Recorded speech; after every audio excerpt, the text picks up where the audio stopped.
Halo, Assalamualaikum geng. Hari ni kita nak unboxing satu kemah daripada God Spring Hill yang baru kita terima.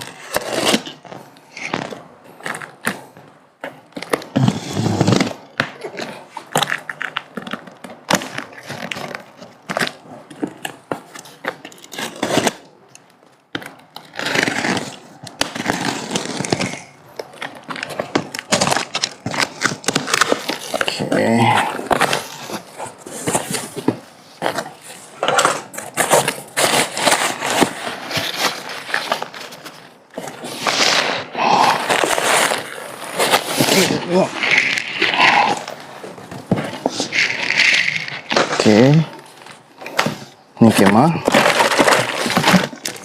Okey, ni satu dia punya pump. Ni dah bagi sekali lah.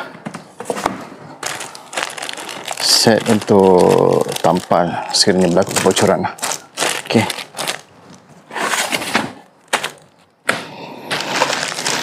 Ini dia punya pump. Sekiranya nak pump manual lah, kita ada dua pilihan, sama ada nak pump manual ataupun kita menggunakan mesin angin tu lah. Ok, ini kita buka.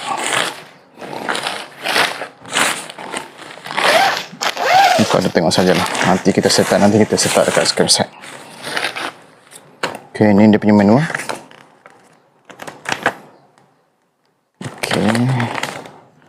Menu.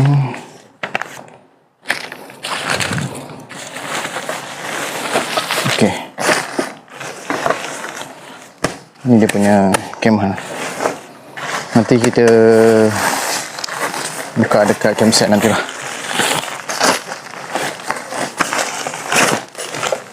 Agak muat tak? Kita masukkan ni.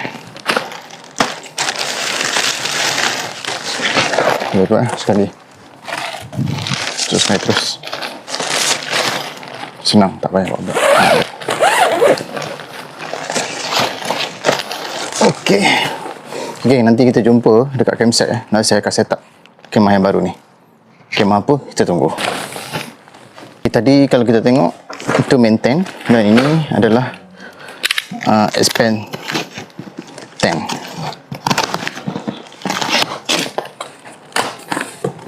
Tengok apa aksesori yang diberikan. Okey, kat sini dia ada dua kotak, satu kotak kecil,